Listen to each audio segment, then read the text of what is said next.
hiduplah seperti mana kamu melihat Allah. Kalau kamu tidak mampu melihat, percayalah, yakinlah Allah sedang melihat. Jadi maknanya sekarang ni melihat Allah Ta'ala ni bererti kata lain adalah ingat Allah. Ingat Allah. Dan ingat Allah ni lah menjadi agenda kita sekarang. Kita nak ingat Allah. Alangkah malangnya hari ini Allah kata dalam surah Sajadah ayat 9, hakikatnya qalilan ma tashkurun, sedikit sangatnya ingat Allah. Summa sawwahu wa nafakha fihi min ruh ja'alakumus sam'a wal absara wal afidah qalilan ma tashkurun. Allah tiupkan roh dan jasad kita, di dalam jasad kita ni Allah bagi penglihatan, Allah bagi pendengaran, tapi sedikitlah yang syukur. Ini ingat Allah, syukur ni ada Allah. Kalau mula pun dah tak betul, agak-agak ujung-ujung memang kita boleh betulkan di pertengahannya, tapi kita bimbang nak betul di pertengahannya perlukan kehancuran. Bimbang diingatkan dengan cara peringatan melalui ujian yang menyakitkan. Duit ni dunia. Bila dunia, sifat dia tinggal, sifat dia tipu, sifat dia fitnah.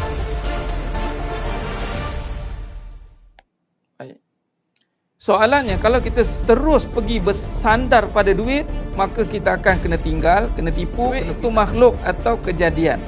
Bila kejadian, ada tak cara melihat makhluk? Ada tak Allah ajar cara melihat? Kan kita sekarang tengah belajar cara melihat, tidak? Jangan tengok duit. Kalau siapa tengok duit, jadi mata di kaedah yang Allah ajar melalui kaedah Tariq Nubuwah. Qra bismi rabb bikallazi khalaqa. Bacalah bismi rabb bikallazi khalaqa. Nah, cuba tengok ni sedang jemaah mata Allah SWT. Cuba tengok, perhati baik-baik. Cuba tengok. Pertama, kedua, ketiga. Bacalah dengan nama. Dengan nama siapa? Rabb. Nama siapa? Nama yang menjadikan duit. Duit tu kejadian tidak? Ya. Sekarang ni duit kita dah ada nama. Sekarang ni bila kita baca dengan nama yang menjadikan duit, Nabi kata bermula dengan bismillah, dengan nama Allah.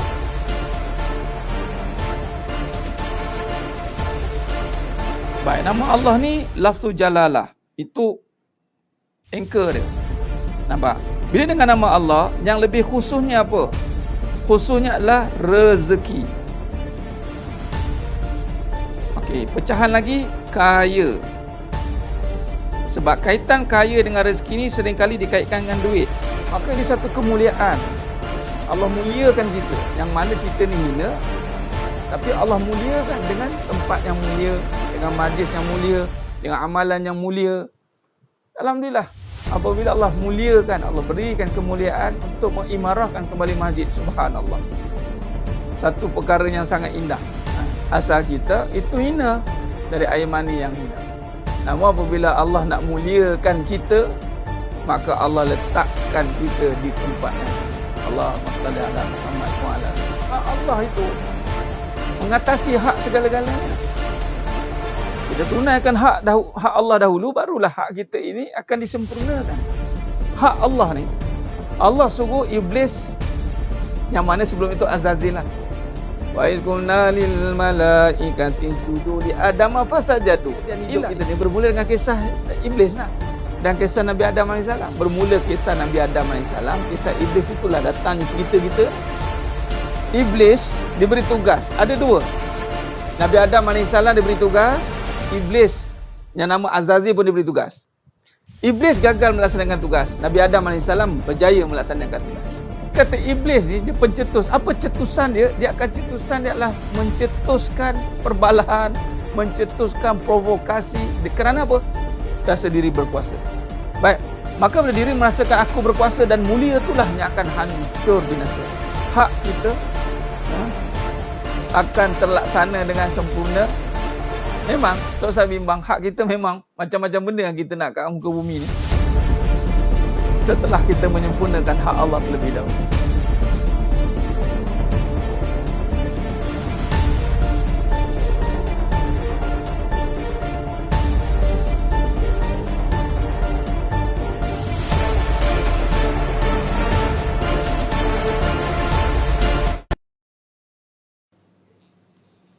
Assalamualaikum warahmatullahi wabarakatuh. Bismillahirrahmanirrahim. Innal hamdalillah nahmaduhu wa nasta'inuhu wa nastaghfiruh. Wa na'udzu billahi min syururi anfusina wa min sayyiati a'malina.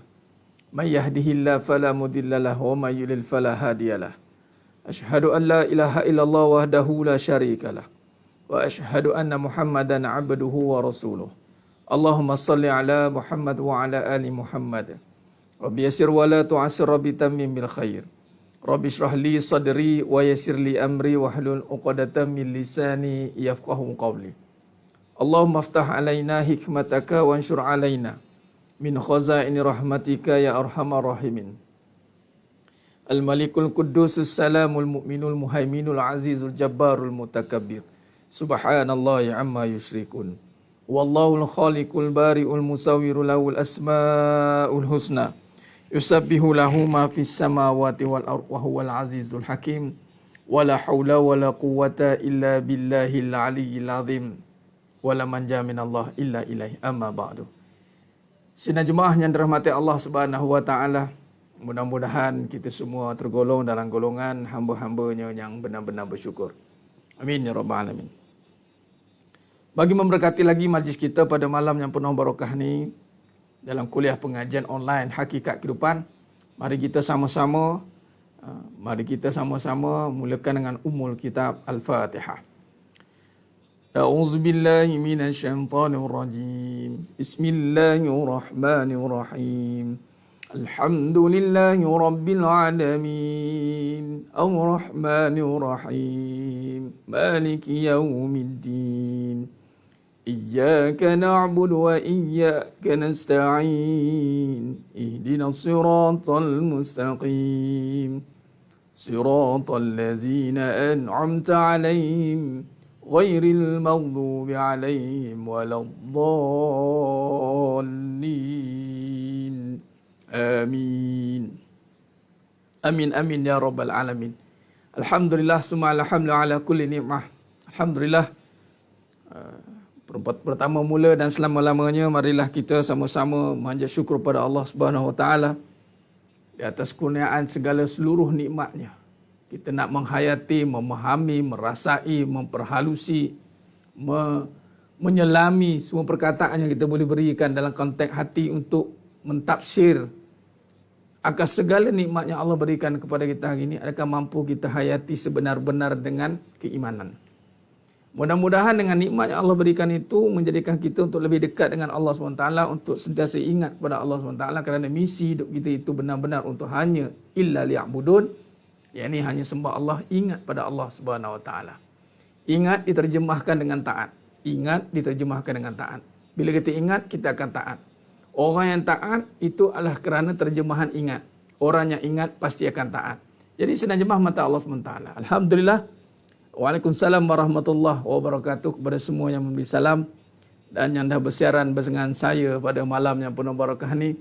Dan yang baru, alhamdulillah, ahlan wa sahlan wa marhaban bikum. Yang lama, tahniah dan syabas kerana sentiasa istiqamah dalam pengajian kita. Alhamdulillah, kita bercuti hampir 2 hari dah. 2 hari dah.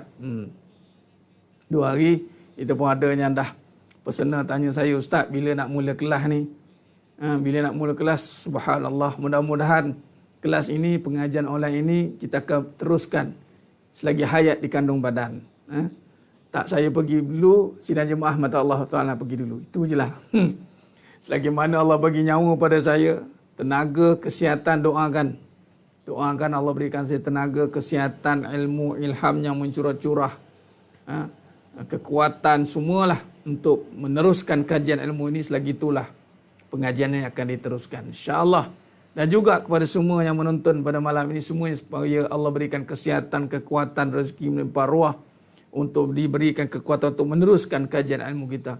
Kita nak mengaji sampai putus, sampai kita benar-benar faham tentang kehidupan, supaya kita tidak dikelirukan oleh kebatilan. Kita tidak mahu jadi mangsa kehidupan, kita tidak mahu jadi mangsa keadaan, kita tidak mahu jadi mangsa keduniaan.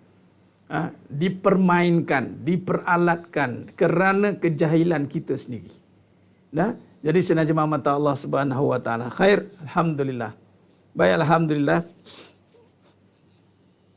Alhamdulillah, teruskan istiqamah. Jadi yang pertama macam biasa perbetulkan niat. Inna a'malu binniyat wa inna malikuli imri manawa. Setiap amalan itu dengan niat kita. Dan Allah akan bayar dengan apa yang kita niatkan. Kalau sekiranya kita niat benar-benar nak mencari keredaan Allah, benar-benar nak keluarkan diri daripada kemelut kehidupan yang penuh dengan tipu daya ni, insya-Allah Allah akan bagi. Kehidupan ini hanya diketahui oleh yang Maha menghidupkan. Zahir dan batin itu di sisi Allah. Wallahu alladzi la ilaha illahu alimul ghaibi wasyahadah huwar rahmanur rahim. Wallahu alladzi la ilaha illahu alimul ghaibi wasyahadah huwar rahmanur rahim. Nampak? Allah yang mengetahui akan perkaranya, syahadah yang nyata dan yang tersembunyi. Jadi sidang jemaah mata Allah SWT, perbarui niat. Kita niat untuk mengetahui akan apa saja dalam kehidupan ni, makna kita nak maknai kehidupan kita, kita nak tafsir semula kehidupan kita ini. Supaya kita tak nak hidup dalam keadaan kekeliruan. Alhamdulillah, kita tidak mahu hidup di dalam kepalsuan, hidup palsu. Palsu ni membuatkan hidup jadi buntu. Orang yang melihat kehidupan ni penuh dengan permasalahan, kekeliruan, rasa seperti seakan-akan dalam himpitan, dalam desakan, dalam pelbagai perkara-perkara yang difikirkan, merosakkan, merunsingkan. Itu satu perkara kerana dia duduk dalam kepalsuan. Dan ini Allah telah nyatakan dalam surah Al-Baqarah ayat 42. Wala talbisul haqqa bil batil wa taktumul haqqa wa antum ta'lamun. Alhamdulillah, syukur menuntut ilmu depan hari ini sangat besar. Alhamdulillah, alhamdulillah. Ujian sangat besar, Cikgu Mahya. Tak apalah. Apa pun bentuk ujian besar kecil itu hanya subjektif. Kadar ukurannya tergantung pada kadar penerimaan kita ini. Ujian besar atau kecil itu tergantung kepada keadaan kita dengan Allah SWT. Bagi orang yang hidup dengan kepalsuan macam Allah kata dari surah Al-Baqarah 42, wala talbisul haqqa bil batil. Bila hidup bercampur aduk hak dan batil. Sedangkan Allah kata jangan campur aduk hak dan batil. Maka datang ujian dalam kehidupan. Bila hati kita tidak bersedia untuk berhadapan dengan ujian, maka akan berlakulah himpitan daripada ujian itu. Tapi jangan bimbang. Kalau benar niat kita ini benar-benar nak Allah, ujian itu akan memisahkan, akan menyelesaikan, akan memilahkan atau bahasanya adalah menyucikan, menetralkan. Kembali perkara yang batil itu dihancurkan melalui ujian itu. Maka terimalah dengan hati yang lapang, insya-Allah. Baik, jadi sedang jemaah mata Allah SWT, memang ujian itu makanan kehidupan kita. Adat, susah dan senang itu adat, hidup dan mati itu adat. Siang dan malam itu adat, maka itulah sunnatullah, bukan sekadar adat tetapi sunnatullah, aturan Allah Ta'ala mengatur kehidupan kita ini memang begitu. Ada berpasang-pasangan, ada susah, ada senang. Malah itu satu yang ibarat pakaian, susah dan senang ini ibarat pakaian bersilih ganti. Ketika susah datang, jangan bimbang dengan kesusahan, kerana dia akan pergi meninggalkan kita. Ibarat pakaian, tak ada satu pun yang kekal pada diri kita. Ketika senang datang, jangan leka dengan kesenangan, dia akan pergi meninggalkan kita. Kerana pakaian, senang itu umpama pakaian kita. Jadi jangan duduk pada keadaan. Ingat, orang yang belajar hakikat kehidupan, dia tidak duduk pada keadaan. Jangan serah diri pada keadaan. Allah tak jadikan. Dengar kata kunci yang pertama pada malam ni, insya-Allah kata kunci yang pertama kita nak highlightkan pada malam ini, Allah tidak jadikan kita untuk susah. Allah tidak jadikan kita untuk keadaan. Jadi jangan serahkan pada keadaan. Allah tidak jadikan kita untuk senang pun. Allah tak jadikan kita untuk susah. Tapi Allah jadikan kita untuk Allah. Ingat, Allah jadikan kita ini untuk Allah. Bila Allah jadikan kita untuk Allah, maka serah diri pada Allah. Jangan serah diri pada susah. Jangan serah diri pada senang. Serah diri pada Allah. Apa maksud serah diri pada Allah? Lakukan suruhan Allah ketika susah. Lakukan suruhan Allah ketika senang. Dalam bahasa Jawa kata in any condition. in any condition, apapun dalam keadaan apapun kita ditaklifkan dengan kehendak Allah. Apa yang Allah nak atas kita, itu kita kena pertahankan dalam apa jua keadaan, susah atau senang. Ya ayyuhan nasu ubudu rabbakumul ladzi khalaqakum walladzina min qablikum la'allakum tattaqun. Allah jadikan kita ni sebenarnya mata Allah SWT untuk taat kepada Allah. Ya ayyuhan nasu ubudu rabbakumul ladzi khalaqakum. Sembah Allah. Allah tak suruh kita sembah susah, sembah senang. Allah jadikan kita ni untuk Allah, bukan untuk susah. Jadi jangan mengalah dengan susah. Jangan tunduk dengan kesusahan. Malah kita hadapi kesusahan dengan Allah. Serah diri pada Allah. Di saat susah datang, jangan mengalah. Di saat susah datang, jangan menyerah. Serah diri pada Allah.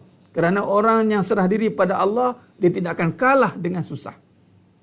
Orang yang serah diri pada Allah, dia tidak akan tunduk kepada kesusahan. Orang yang serah diri pada Allah, dia tidak akan leka dan lalai oleh kesenangan. Bagaimana hebat kesusahan datang. Saya anggapkan perkara ini seperti malam lah. Bagaimana pekat malam datang menyelubung dalam hidup kita. Tetapi orang yang menyerah pada Allah, dia tidak akan tenggelam dengan malam yang kelam. Gelap gelita malam, itu dia tidak akan hanyut dengan kegelapan. Tetapi menyebabkan dia melalui kegelapan malam dengan cahaya yang terang dalam kehidupan dia. Itu umpamanya. Orang yang dilanda kesusahan, itu ibarat kegelapan. Kegelapan melanda hidup dia. Dihadapi dengan cahaya keimanan. Maka kesusahan yang datang dihadapi dengan keimanan yang terang. Bagaimana nak bina keimanan yang terang? Melalui jalan-jalan ilmu kebenaran. Sebab tu di saat susah datang, jangan mengalah. Jangan gabrah. Jangan kita berpunah ranah. Hadapi saja kesusahan itu dengan keimanan. Nampak? Dengan keimanan. Ingat, serah diri pada Allah. Jangan serah diri pada susah. Ada orang menuruti kesusahan. Kalau susah suruh melarat, dia pun melarat. Kalau susah suruh kotor, dia pun buat kotor. Kalau susah suruh bergaduh, dia pun bergaduh. Kalau susah suruh mencuri, dia pun mencuri. Nak buat macam mana Ustaz? Keadaan mendesak. Ingat, keadaan itu kita boleh aturkan dia mengikut kewarasan akal kita. Kejelasan iman kita. Allah bagi kita akal dan iman untuk mentadbir keadaan itu. Kita bukan untuk keadaan, kita untuk Allah. Ketika susah datang, pastikan kesusahan tidak menghilangkan jati diri kita sebagai hamba Allah. Pastikan, jangan hilang pertimbangan. Sebagaimana Allah uji kesusahan dalam rumah tangga. Kesusahan datang tanpa diduga. Kita sangkakan satu, rupanya dua. Bukan dua, rupanya tiga. Ramai juga, ada juga yang kata Ustaz tak suka lah tajuk ni. Ada juga yang tak suka tu. Yang tak suka ni yang tak faham, itu saja. Malah kita bukan suka-suka. Tetapi kita kena suka apa yang datang dari Allah. Wajib. Takkan nak benci dengan apa yang Allah datangkan. Ujian itu bentuk contoh perkahwinan, itu satu ujian. Takkan nak benci dengan perkahwinan. Sedangkan umat Islam tiada islah kebencian. Orang yang ada Allah tiada kebencian dalam hatinya. Orang yang ada Allah dalam hatinya ada kasih sayang yang melimpah ruah. Mana mungkin apabila dalam ada kebencian, dia berhadapan dengan kasih sayang? Mana mungkin? Jadi sidang jemaah mata Allah SWT, maka bila datang sesuatu ujian, hati-hati dengan tindakan kita, perwatakan kita. Kadang-kadang mencerminkan true colour, kata orang Jawa kata. Kalau dalam parlimen dengan izin. True colour. Keluarlah identiti jati diri sebenar dia. Kerana setiap yang berlaku luaran menggambarkan apa yang ada pada dalaman.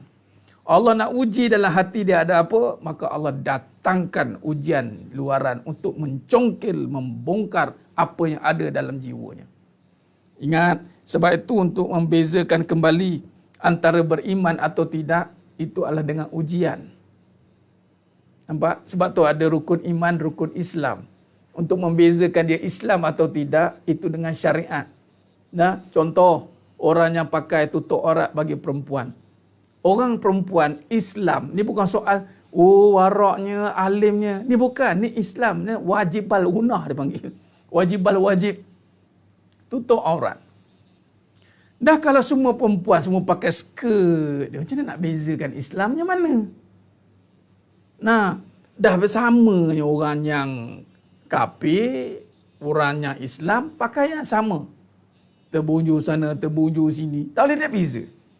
Nah, Islam dibezakan dengan syariat.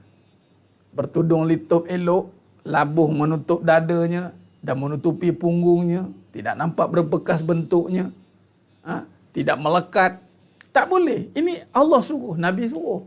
Ada yang berpakaian seperti bertelanjang. Nampak? Nah, itu Islam. Bukan soal baik tak baik. Itu Islam. Kalau itu gagal, maka sukar untuk kita mengklasifikasikan diri Islam atau tidak. Sebab yang Islam dia tidak jelas. Okey, baik. Contoh solat, syariat. Solat itu wajib. Jadi solat itu membezakan antara kafir dan Islam, kata Nabi SAW. Puasa. Ya, ada yang puasa dan tidak. Itu beza. Zakat, haji. Baik. Untuk membezakan Islam itu dengan perbuatan rukun Islam. Tetapi untuk membezakan iman itu adalah dengan ujian. Sudah pasti orang yang Islam itu orang yang beriman sepatutnya. Sudah pasti sebab untuk beriman, untuk menjadi orang Islam, itu syaratnya kena mengucap 2 kalimah syahadah. Bila kata mengucap 2 kalimah syahadah, maksudnya adalah iman. Sudah pasti iman mendahului Islam. Keislaman dia. Syarat untuk menjadikan seseorang itu Islam, mesti dia beriman. Sepatutnya. Tetapi berlakunya dipanggil Islam sekadar tampilan. Nah, ni berlakulah Islam munafik dia panggil.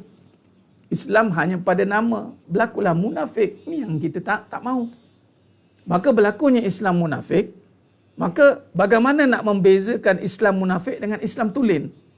Maka ujianlah pembezanya. Maka Allah datangkan ujian demi ujian dalam bentuk kehidupan, ujian rumah tangga, ujian kehidupan, ujian anak, macam-macam. Malah kita takrifkan ujian itu kehidupan. Kehidupan itu ujian. Allahumma salli ala Muhammad wa ala ali Muhammad. Khair. Jadi bila kata ujian yang datang dalam hidup kita ini, gagal kita hadapinya, maka zahirlah apa yang ada dalam jiwanya. Bagaimana yang dimaksudkan gagal menghadapinya? Nah, maka gagal itu adalah apabila dia tidak mencerminkan ciri-ciri seorang hamba Allah. Yang mana hamba Allah ini ketika ujian datang, kalau kita respon balik kepada kisah iblis, Allah uji iblis, Azazil, ujian, maka dia tidak akan keluar 2 perangai ini. Hati-hati. Take note 2 perangai ini. Apa dia? Aba wastakbar. Aba enggan. Enggan dan sombong. 2 sifat ini akan keluar dari hati yang sebelum ini ditutupi oleh mungkin pakaian. Ataupun kalau pakaian dia tak tutup, dia dah enggan dari awal. Kalah dari awal. Suruh tutup aurat, tak mau. Kalah dari awal dah dia. Solat dia tak mau. Kalah dari awal. Terang-terang dia menyatakan kesombongan dia. Terang-terang dia menyatakan keengganan dia. Maka orang begini terang-terang kerosakan dia. Ini kita tidak hukum pada individu tetapi perbuatan dia. Sebab itu hati-hati. Perbuatan dia akan mencerminkan kerosakan. Kalau pakaiannya itu tidak menepati spesifikasi agama, maka bagaimana kita nak katakan dia ini sempurna? Sudah pasti dia ni rosak. Rosak pada perbuatan, bukan pada jati diri yang mana boleh Allah berikan hidayah. Tapi perbuatannya rosak. Maka bila perbuatannya rosak, takkah kita nak menghukum dia dengan perbuatan kehidupan seorang yang baik? Maka sebab itu perbetulkan perbuatan. Pakaian, penampilan itu mesti dijaga. Contoh saya malam ini kalau datang dengan pemakaian yang tidak ikut piawai seorang penceramah, pendakwah, walaupun tidak diletakkan pada pakaian ini. Tetapi ini asas kepada penglihatan. Orang tengok, oh, Ini kadang-kadang pakai pun tak betul, tiba-tiba nak ceramah. Macam mana? Yang asas pun tidak lepas. Baik, begitu. Jadi sebab itu kalau kita lihat perbandingan ini berlaku apabila datangnya ujian dalam bentuk kehidupan. Ada yang enggan terima keadaan yang berlaku. Contoh susah, dia tidak terima kesusahan. Dia lawan, dia sombong, dia enggan. Ini yang tidak mahu. Allah bagi dia ujian perkahwinan. Dia lawan, dia sombong, dia enggan. Nah, di sinilah berlakunya perbezaan antara Islam yang benar, yakni sebenar-benar Islam yang dipanggil orang mukmin, dengan munafik. Munafik apabila datangnya ujian, maka jelas kesombongan, pembohongan yang berlaku dalam hidup dia. Jadi sedang jemaah mata Allah Subhanahu wa taala, ya. Allahumma salli ala Muhammad wa ala ali Muhammad. Khair. Dua sifat ini akan berlaku. Dua sifat ini akan berlaku dalam hidup kita. Hati-hati. Sebab itu kita kena perbaikinya, hari-hari kena selalu dibersihkan. Kena ada bimbingan. Dari sudut keimanan, ini mesti menjadi prioriti ataupun aula ataupun aulawiyat, itu aula, keutamaan ini adalah dengan untuk kita menjaga pakaian iman. Pakaian iman ini mesti kita jaganya dengan kefahaman-kefahaman yang jelas. Sebab itu sidang jemaah mata Allah SWT, apa yang kita bincangkan dalam hakikat kehidupan, itu adalah untuk merungkai kekeliruan yang mengganggu kefahaman-kefahaman yang boleh mengganggu iman. Ingat, kefahaman ini akan boleh mengganggu iman. Sebab tu banyak kefahaman-kefahaman di dalam kehidupan yang boleh mengganggu iman tanpa sedar, atau dipanggil doktrin, atau dipanggil perang saraf. Sebab tu hati-hati dengan minda-minda ni. Jangan duk pukul kata semua betul. Asal okey dia perkataan betul. Jangan. Sebab tu adanya perbahasan hakikat kehidupan. Untuk perbetulkan kefahaman. Iman itu datang dengan kefahaman. Sebab ujian perlu melalui dengan kefahaman. Kalau tak faham, macam mana nak melalui ujian? Itulah dipanggil salah faham dalam menghadapi ujian. Maka berlakulah salah faham. Konflik. Konflik ni berlaku kerana ada timbulnya pertelingkahan.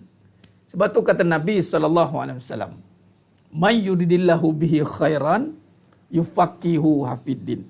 Barang siapa yang Allah nak berikan dia kefahaman, maka Allah berikan dia kebaikan, maka Allah berikan dia kefahaman.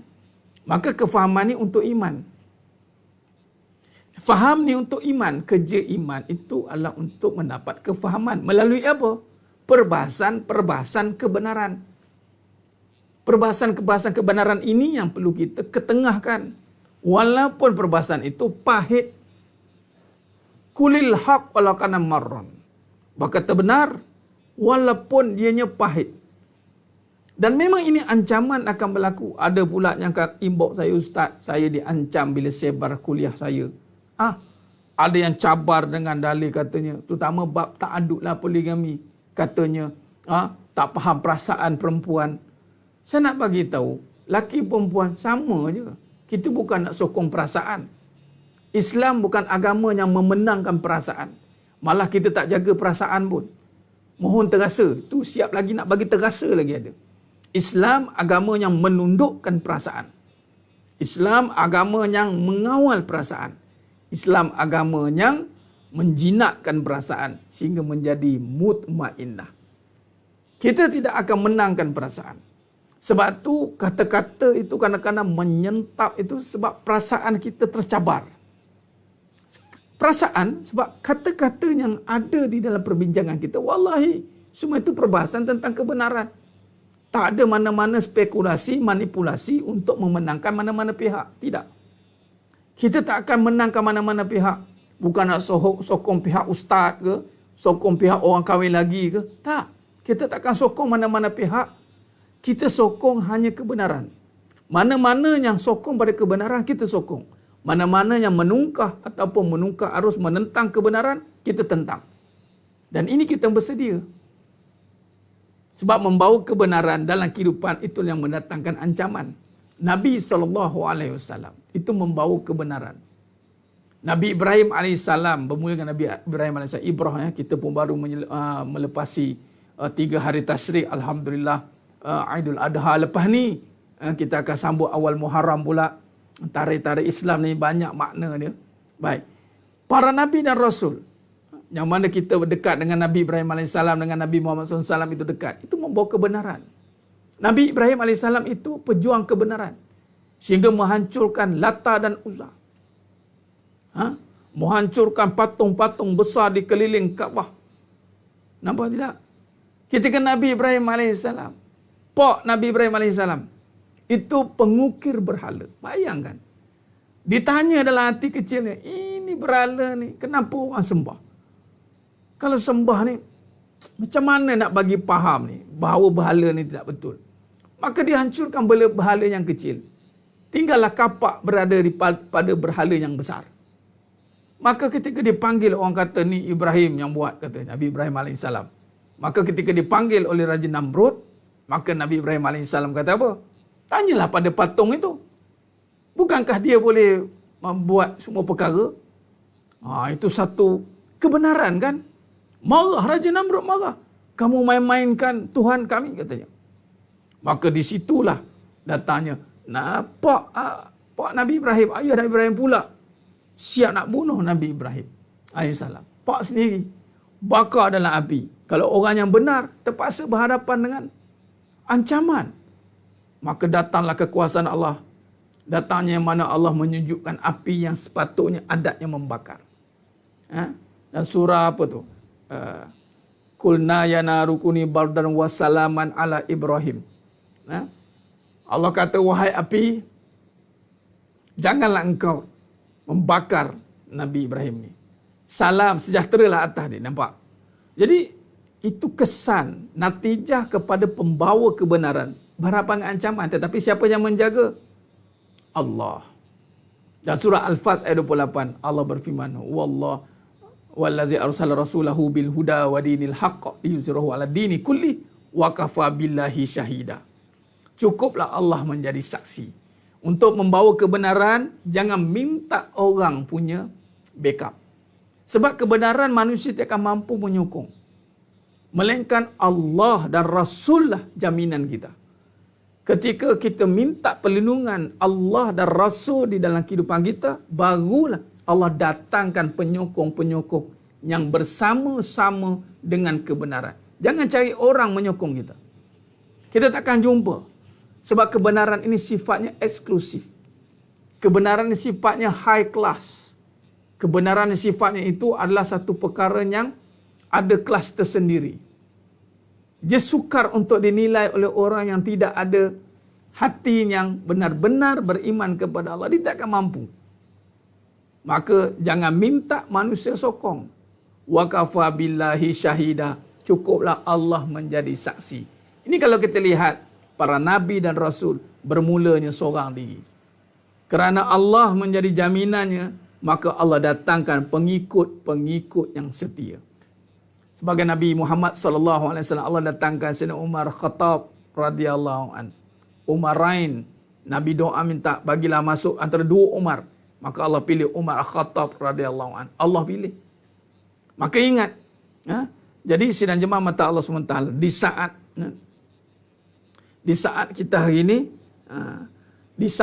hari ini, berhadapan dengan kesusahan kehidupan, cukuplah Allah menjadi saksi. Cukuplah Allah menjadi saksi. Baik, jadi sidang jemaah mata Allah Subhanahu wa taala. Baik, senang berkata, susah melaksana. Iya. Itulah ujian. Kalaulah kita senang berkata-kata, senang dalam melaksana, maka di mana hasilannya? Tetapi kena ingat dalam satu perkara. Dalam perkara susah dalam melaksana, itulah dipanggil kualiti. Kita selalu melihat tanggapan negatif pada susah dalam melaksana. Semakin susah perkara itu, semakin kualiti. Semakin detail kita melakukan satu perkara itu, maksudnya semakin kualiti. Sebab tu Islam agama yang berkualiti. Sebab tu susah. Kalau mengaji berakidah, kita bahas, silap kata-kata kita ini tidak boleh menyekutukan Allah tanpa sedar. Kita kena berhati-hati, terutama dalam kata-kata. Dia susah, memang susah. Kita tak menjanjikan bulan dan bintang. Siapa yang menjanjikan bulan dan bintang? Orang dunia je menjanjikan bulan dan bintang. Hidup kat dunia ni senang. Kita kena jadi orang senang. Kita jangan susah kat dunia. Orang dunia dia, orang akhirat tak. Islam tidak pernah menjanjikan kesenangan di dunia. Islam menjanjikan kesenangan di akhirat sana. Kita je termakan dengan kata-kata tu, menyebabkan bila untuk agama, ambil jalan mudah. Untuk agama, ambil jalan mudah. Sedangkan agama memang susah. Macam mana kita tengok nak dunia tu susah? Sama. Malah sepatutnya agamalah yang perlu kita bersusah-susah. Dunia lah untuk kita bersenang-senang. Maksudnya apa? Dunia jangan tension sangat. Take it easy, kata orang Jawa dengan izin. Take it easy, kata Joker. Why are you so serious? Why are you so serious? Dunia ni benda furuk. Bab dunia, bab furuk. Yang ni ranting je. Tapi bab furuk tu lah ramai orang beratkan. Bab duit, bab furuk. Bab isteri, bab furuk. Dunia ni kan laibun. Permainan. Tapi kita yang susah-susahkan dia, kita yang berat-beratkan dia. Nah, jadi senang jemaah mata Allah SWT. Sebab itu, Islam bermula dengan iman. Pelaksanaan Islam itu dengan iman. Iman dengan Allah. Nah, cuba kita lihat. Nah,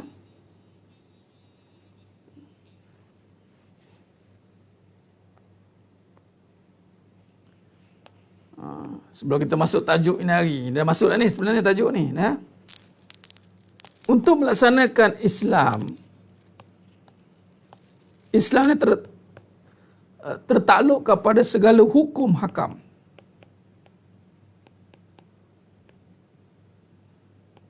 Susah? Memang susah. Tak nafikan, memang susah. Tapi susah bukan sebab perbuatan. Yang susah tu jadi sebab nafsu. Sebagai contoh, hukum menutup aurat. Hukum menutup aurat. Hukum menutup aurat itu kan wajib. Susah tidak? Mau tidak susah. Kalau senang, tak adalah berbuih-buih kita bercakap tak. Tutup aurat. Tak adalah. Allahumma salli ala Muhammad. Nampak? Tak adalah kita usaha payah. Dia susah ni sebab nafsu. Sebab kalau ikut hukum kan tudung je. Labuh. Tudung labuh, tutup aurat. Aurat ni apa? Yang dilihat. Yang mampu mendatangkan syahwat. Jadi yang susah tu nafsu. Kita dah bahas pagi tadi. Nah, contoh, apa lagi hukum? Sedekah. Sedekah. Susah. Jadi susahnya mana? Nafsu. Sebab sedekah ini ringan je. Sebenarnya ringan. Sebabnya melibatkan duit kertas. Duit kertas. Ini melibatkan tudung kain. Ini kainnya ringan. Ini kertas. Kertas ni tak ada timbangan ringan. Nah. Jadi tudung itu nipis. Panas. Allah. Buka baju lagi panas. Kadang-kadang orang tak tutup aurat tu. Duk terpampang. Dia apa lagi panas? Direct sunlight apa? Direct matahari kena. Lagi takut sunburn lagi ada. Dia apa lagi panas? Orang yang pakai baju tutup, dia panasnya hanya pada baju, dalam dia mungkin panas disebabkan peluh, bukan direct sunlight. Orang yang buka aurat, itu direct sunlight. Kalau panas, dia apa lagi panas? Nah, tapi kerana nafsu ini yang menghalang kita, nafsu yang menyebabkan susah. Jadi nafsu ini kena dibalas dengan iman. Yang boleh menundukkan nafsu itu hanya iman. Nampak? Yang hanya boleh menundukkan nafsu itu hanya iman. Bukan amal. Amal tak boleh menundukkan nafsu. Beramallah macam mana pun. Tapi nafsu, ya Allah, serakah. Ya. Sebab tu timbulnya kontroversi. Tak sangka pun ustaz pun macam tu ya. Tak sangka ya ustaz. Ustaz dia sampai cakap tu dia pandang kita tu, tak sangka ya ustaz. Ustaz pun kita pun siapa je lah nak kena kat aku dia tu. Terimalah, yelah ustaz pun ya, ustaz pun nafsu kuat. Ya. Beramal ini belum tentu boleh menundukkan nafsu. Iblis beramal, kalau nak kata hebat ustaz, hebat iblis lagi. Iblis beramal, ya Rabb. Beramal ini bukan kerja menundukkan nafsu. Nafsu ditundukkan dengan iman. Amal ni menyatakan iman. Menyatakan Islam. Jadi bagaimana nak tundukkan nafsu? Dengan dengan iman. Ni subjek iman. Sebab tu imanlah yang meringankan amal. Kerana ketika iman menundukkan nafsu, maka yang susah jadi senang. Sebab Allah kata, la yukallifullahu nafsan illa hus'aha. La yukallifullahu nafsan illa hus'aha. Laha ma kasabat wa 'alaiha ma tasabat. Nampak?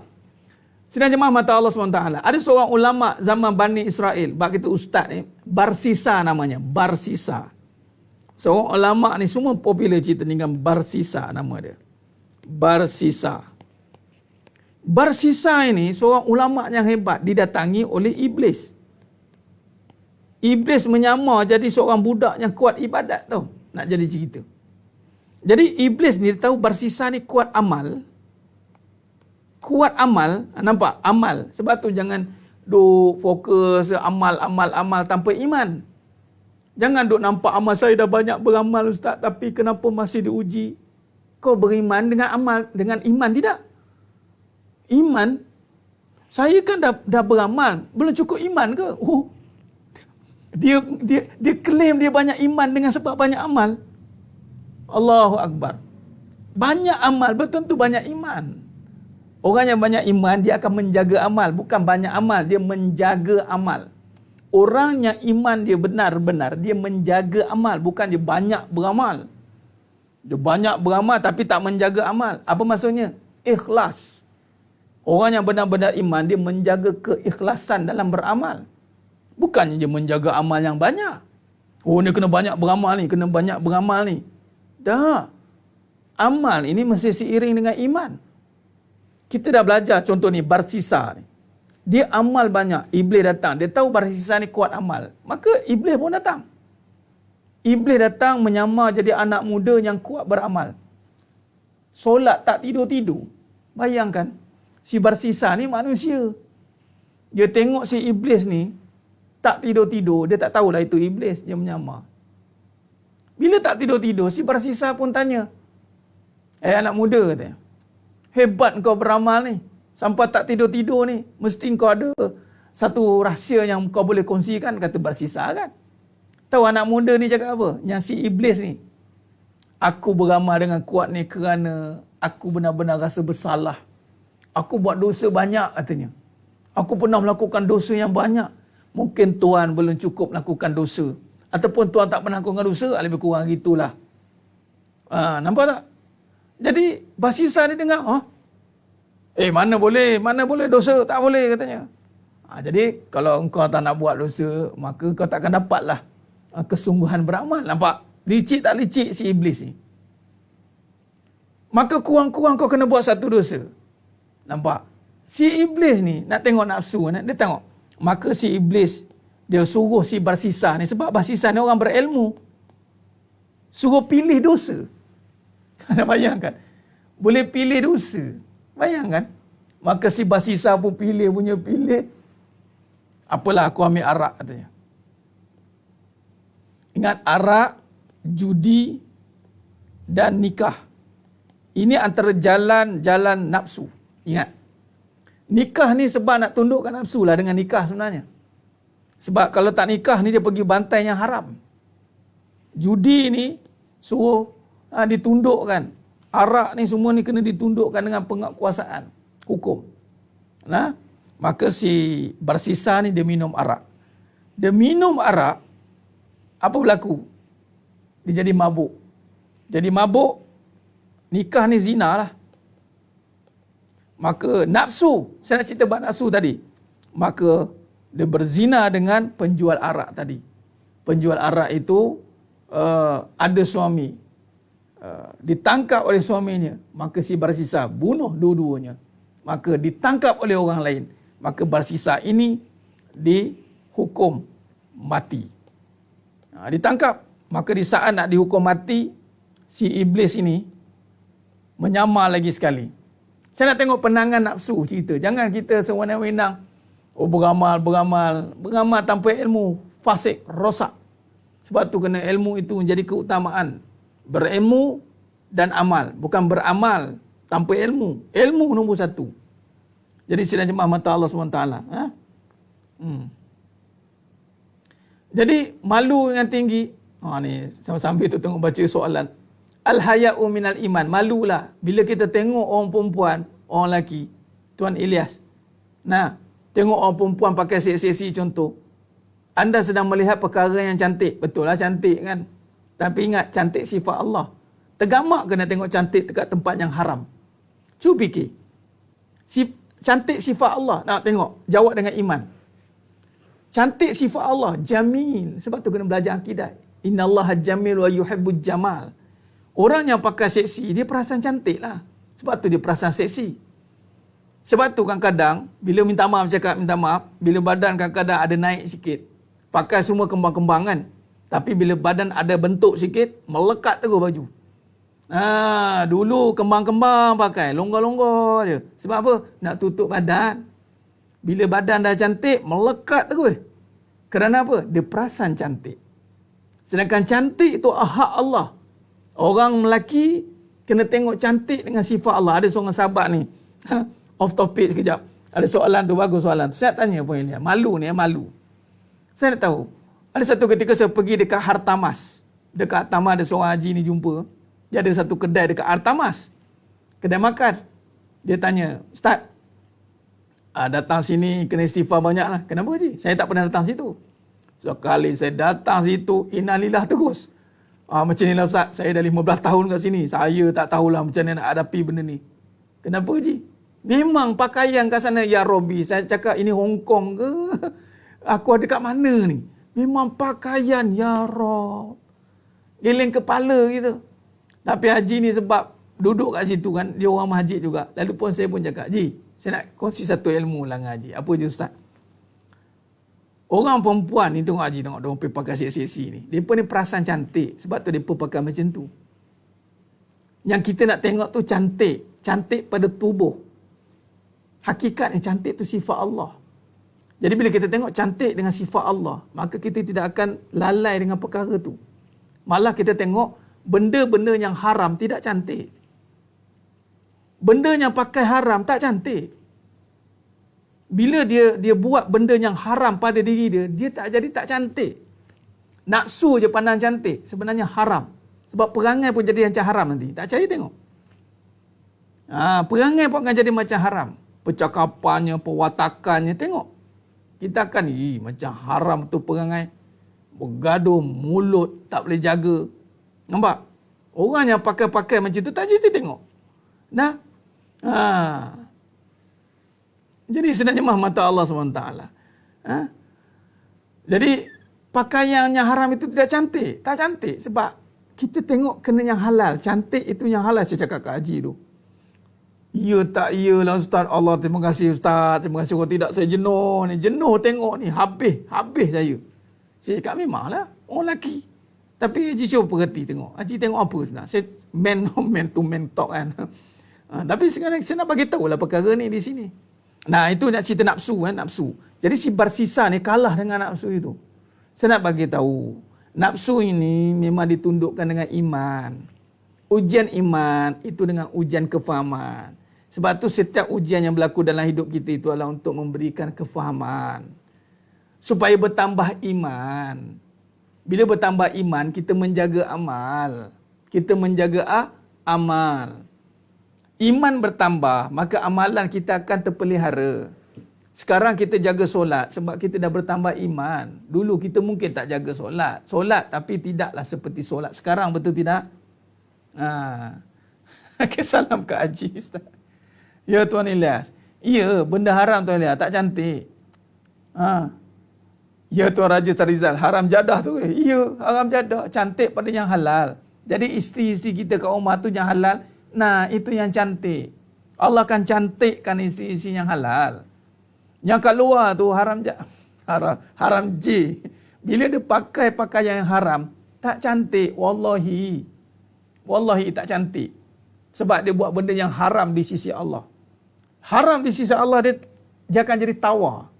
Minta maaf cakap. Sebab tu dalam pelacuran, itu dia tak pernah kekal dengan satu pelacur. Minta maaf. Dia akan bertukar-tukar pelacur. Kenapa?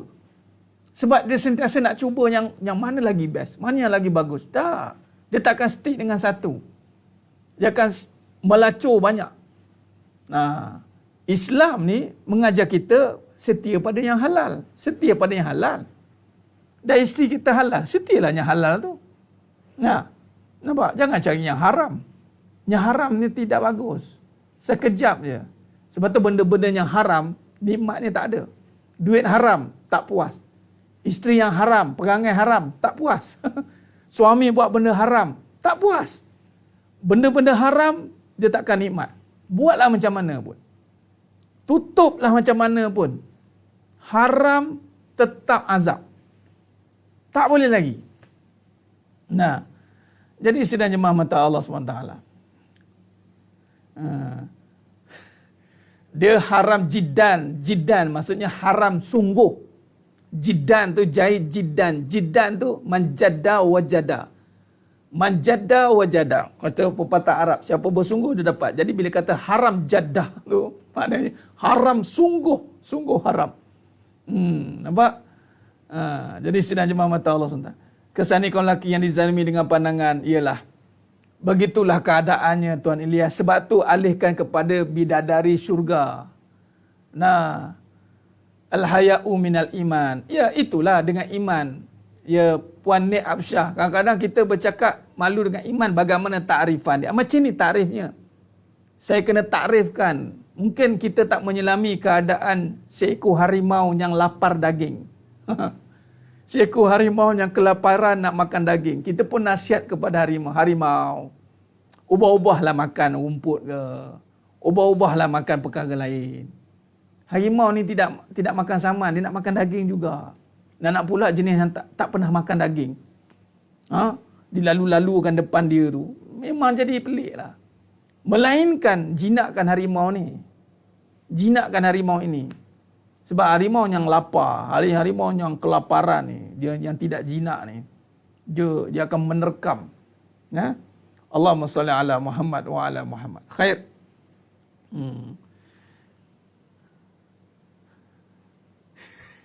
Itu mana pula isteri balik tolong pakaikan skirt tu.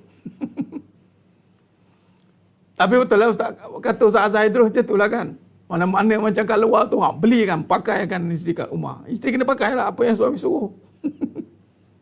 Allahumma salli ala Muhammad wa ala ali Muhammad. Nah? Baik, jadi sidang jemaah mata Allah SWT. Khair. Jadi apa yang kita nak bincangkan pada malam ni? Pada malam yang penuh barakah ni, sambungannya adalah bagaimana kita nak menguruskan. Yang dipanggil bila kita nak mulakan iman. Ni baik-baik. Ya? Adalah dengan kita memahami. Orang yang Allah berikan dia kefahaman tentang iman, maka Allah akan bagi dia kefahaman tentang masa. Dia takkan buang masa dengan benda-benda yang lara macam tengok perempuan pakai seksi-seksi. Buang masa dia. Bukan dapat pun. Tengok, dia buang masa. Dan kita dah sentuh tentang hak waktu, hak masa dengan hak dalam waktu. Hak masa, hak dalam masa.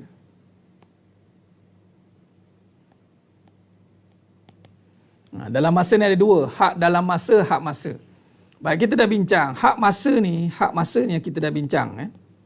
Yang mana kita dah bincang hak waktu, kata Nabi SAW, 5 sebelum 5. 5 sebelum 5. 5 sebelum 5. Orang yang Allah berikan dia keimanan, Allah akan beri dia kefahaman dalam mengurus masa dia. Sebab masa bermula dengan amalan. Amalan dengan mengurus masa. Ingat, amalan bermula dengan masa. Apa amalan bermula dengan masa? Sebab amalan yang bermula dengan masa itu adalah solat. Solat itu tiang agama. As-solat imaduddin, kata Nabi SAW. Baik. Jadi sedang jemaah mata Allah SWT. Jadi bila kata menjaga masa itu adalah dengan menjaga hak masa, hak dalam masa. Jadi orang beriman apabila Allah pilih dia ni untuk memahami keimanan dia adalah dia akan memperhalusi tentang masa. Wal asr, sebab Allah bersumpah demi masa. Wadduha wal laili iza wadduha wasyam wal asr. Jadi masa. Jadi orang beriman dia akan menjaga masa. Nampak? Masa. Jadi hak dalam masa atau hak dalam waktu kita dah bahaskan sebelum ni, yakni dalam waktu sehari-hari kita itu ada tuntutan agama. Hak dalam masa, yakni masa susah, kata Nabi SAW apa dia? Masa susah, masa senang. Ya Puan Rohaniza, view 310 dah. Alhamdulillah. Nah. Ni siapa ni? Berkat anda semualah jemaah, share-share kan. Kongsikan. Satu, kedua Allah pilih. Allah pilih dah. Tahniahlah kepada semua yang menonton malam ni. Allah pilih. Ni hazami falir rabbi. Nak kebenaran kan? Teruskan. Allah pilih tu. Teruskan. Ada ramai yang baru tu. Ahlan wa sahlan wa marhaban bikum. Teruskan. Jangan berhenti pula. Jangan serik pula duduk dengan pengajian hakikat kehidupan ni. Aduh, serik betul, aku kena pancung, aku kena dia ni bercakap saja ni, cabar-cabar ni katanya. Nah, jadi insya-Allah moga-moga yang menonton pada malam ni dan terus meneruslah sehingga bertemulah sesuatu apa yang dicari, yakni kebenaran. Bila bertemu dengan kebenaran, dia akan bertemu dengan ketenangan, insya-Allah. Khair, teruskan ya. Allah pilih. Baik, jadi hak masa ni, hak masa kalau kita lihat dalam perbincangan kita ni, yang ni kita kena ambil titik beratkan.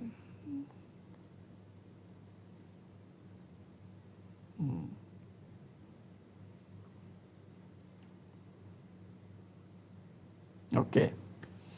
Kata Nabi SAW, sebelah dah. Baik. Kata Nabi SAW,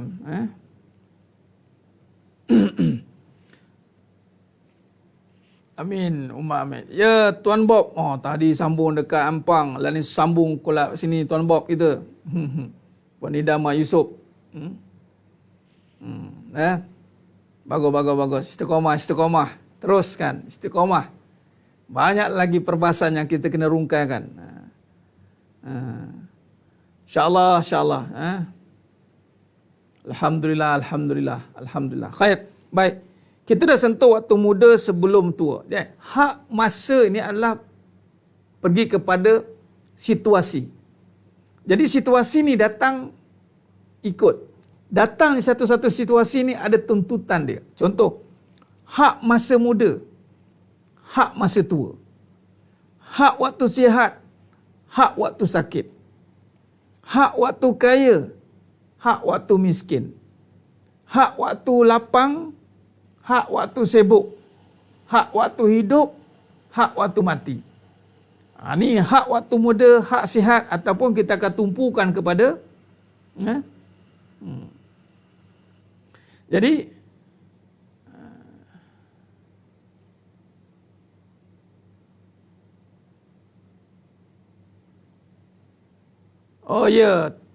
Tuan Senganan Putih, insya-Allah boleh. Ya Allah, boleh ambil doa ni insya-Allah. Ya Allah, kurniakan makrifat-Mu, basirah-Mu, pimpin daku dengan cahaya-Mu. Ya Allah, kurniakan makrifat-Mu dan basirah-Mu, pimpin daku dengan cahaya-Mu. InsyaAllah, mudah-mudahan ada keberkatan melalui doa itu, insyaAllah. Baik. Bagaimana menuntut hak istiqamah melalui kaedah yang betul. Baik, sebelum bercerita hak istiqamah tu lah kita kena faham hak masa, Tuan Ilyas. Hak masa. Kita akan tumpu pada 5 ni. Hak muda, hak sihat, hak kaya, hak luang, hak lapang ni, luangmu, dan hak hidup. Mari kita tengok. Baik. Jadi, hak waktu, hak masa muda. Hak masa sihat. Hak masa kaya. Hak masa lapang. Hak masa hidup. Okey. Allahumma salli ala Muhammad wa ala ali Muhammad. Pimpinlah daku dengan cahayamu. Bukan baksirah. Tuan Azman, basirah. Ya Allah, kurniakan makrifatmu. Basirahmu. Makrifat dan basirah dua perkara berbeza. Makrifatmu, ini dengan mengenalnya. Jadi mengenal itu dengan Allah. Kalau Allah tidak memperkenalkan dirinya, maka tidak akan mengenal kita padanya. Basirah tu melihat kita tentang mengenalnya. Basirah tu basir, itu basar, itu sifat melihat. Sebab untuk makrifat itu mesti melihat. Makrifat itu dengan melihat. Melihat bagaimana? Melihat dengan basirah. Itu mata hati. Jadi kurniakan mata hati. Kerana nak bermakrifat itu dengan mata hati. Dan pimpinlah daku dengan cahayamu. Maka mata hati ini akan hidup bila ada cahaya. Dengan cahaya, maka hiduplah mata hati itu, maka bertemulah dia dengan makrifat. Kurniakanlah. Jadi ini semua kurniaan. Dia bukan datang dengan usaha kita semata-mata, tidak. Malah jauh sekali, saya beramal sampai saya bermakrifat, pun tidak. Ianya mesti datang dengan anugerah. Tapi mesti ada ketaatan lah. Timbal baliknya itu dengan ketaatan. Itu antara satunya doa. Ya Allah, kurniakanlah makrifatmu dan basirahmu. Dan pimpinlah aku dengan cahayamu. InsyaAllah amalkan ni doa ni. InsyaAllah ni doa dalam perbahasan hakikat kehidupan ni. Antara doa yang mana kupasan dia tu daripada surah Al-Alaq, surah Iqra. Sudah pasti bila kata daripada muktabar ulama'nya, dalam perbahasan para ulama', kita menyimpulkan dalam perbahasan kalam bicara dalam kebenaran. Maka zahirlah doa itu. Dan insya-Allah mudah-mudahan ada fadilat insya-Allah, ya. Baik insya-Allah ya. Baik, jadi okey, hak waktu ni. Baik, 5 perkara ni. Sebelum kita habis, ya. Sebelum kita habis pada malam ni insya-Allah. Okey, kita kena habis awal sikit malam ni. Baik, apa yang dimasukkan hak masa muda, masa sihat, masa kaya, masa lapang, masa hidup? Wallahi, semua perkara ni ada pada diri kita. Ada pada kita. Waktu muda, semua orang melalui waktu muda. Waktu sihat, semua orang melalui waktu sihat. Ada ustaz saya sakit selepas itu. Sebelum tu semua sihat insya-Allah. Adapun ada Allah takdirkan sakit dari awal, tapi tidak tiba-tiba terus. Mesti ada juga. Tidak kalau sihat pun, sebab adalah yang sakit. Tapi ceritanya majoriti adatnya sihat. Kaya. Wallahi kaya. Semua orang kaya. Apa maksud kaya? Kaya masa. Kaya. Sifat kaya itu Allah berikan pada semua manusia. Lapang. Semua orang Allah bagi waktu lapang. Semua orang ada waktu lapang. Nah, maka kalau kita lihat melalui waktu muda itu pada waktu lapang. Muda kita banyak waktu lapang. Tidur, makan. Makan, tidur, main game. Lapang. Hidup. InsyaAllah semua orang hidup. Jadi kata Nabi SAW, muda sebelum tua. Sihat sebelum sakit. Kaya sebelum miskin. Lapang sebelum sempit. Hidup sebelum mati. Baik. Saya nak bagi tahu sebenarnya mata Allah SWT.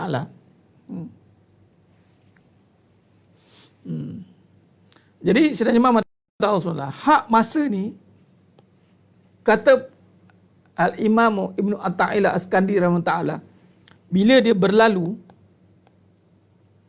dia tak ada ganti dah. Maksudnya berlalu waktu muda, sekiranya kita tak menunaikan hak waktu muda, maka tiada ganti. Hanya dengan taubat saja berlaku. Nanti kita akan detailkan ya. Apa cerita hak-hak itu kita akan detailkan. Saya dah sentuh 2 kan. Cuma kita akan detailkan lagi sekali insya-Allah. Cuma nak bagi tahunya sidang jemaah mata Allah SWT, bila kita gagal menunaikan hak pada muda, bila berlalu muda datang tua, ingat muda tak datang lagi dah kali kedua. Sekali je. Sihat. Sebenarnya sihat pun datang sekali. Kita tak akan dapat fit macam kita sihat dulu. Sihat itu akan berkadar, dia berkurangan kan. Adat manusia ni dia berkurang. Dia tak ada orang sihat, dia tak ada. Kalau ada pun Firaun lah. Itu pun dia jadi Tuhan. Resdung pun tak ada, bersin pun tak ada. Firaun terus jadi Tuhan. Tak ada. Kesihatan mesti menurun. Sekali je Allah datangkan sihat, maka dia dah berlalu, dia tak akan datang dah. Kaya pun sekali je Allah bagi. Ada kaya yang Allah nyatakan dengan sifat hakikat, ada kaya yang Allah nyatakan dengan syariat. Contoh orang berharta, Allah bagi dia kaya harta, sehingga orang panggil dia orang kaya. Sekali je Allah bagi hit. Allah bagi hit, kalau dia tak buat kerja yang hak dia, dia akan tanggung waktu kefakiran dia nanti. Ada waktu dia fakir nanti, dia susah nanti. Waktu lapang, sekali je Allah bagi lapang ni. Sekali bila dah berlalu lapang itu, datangnya sempit. Waktu itulah kita dah tak boleh nak recall balik waktu lapang. Sebab tu Nabi ingatkan 595 ni. Waktu hidup, lagilah bila dah mati, tak ada cara nak hidup balik. Ini yang berlaku nanti bila kita menyesal di akhirat sana nanti. Jadi, maksud hak masa ni adalah perkara yang berlaku dan tiada kembali lagi. Dia akan pergi, dan hak ini kalau kita tak betul-betul tunaikan, betul-betul kita akan berhutang dengan Allah Ta'ala. Hati-hati. Dan ini akan jadi satu tuntutan dan kesan dia akan kita nampak dalam kehidupan kita sehari-hari. Jadi, sidang jemaah mata Allah SWT. Hak untuk simpanan kenangan, itulah dia. Waktu muda lah kita kena ada kenangan banyak. Waktu muda lah kita kena cari harta. Waktu muda lah. Sekarang tua tak merasa. Itulah kefahaman yang kadang-kadang kita kena pecahkan ni. Melalui perbahasan masa ni nanti, kita akan lihat banyak kefahaman-kefahaman yang kita perlu lawan balik. Kerana ada kefahaman yang menungkah kebenaran. Kefahaman yang tidak ikut arus kebenaran. Hati-hati.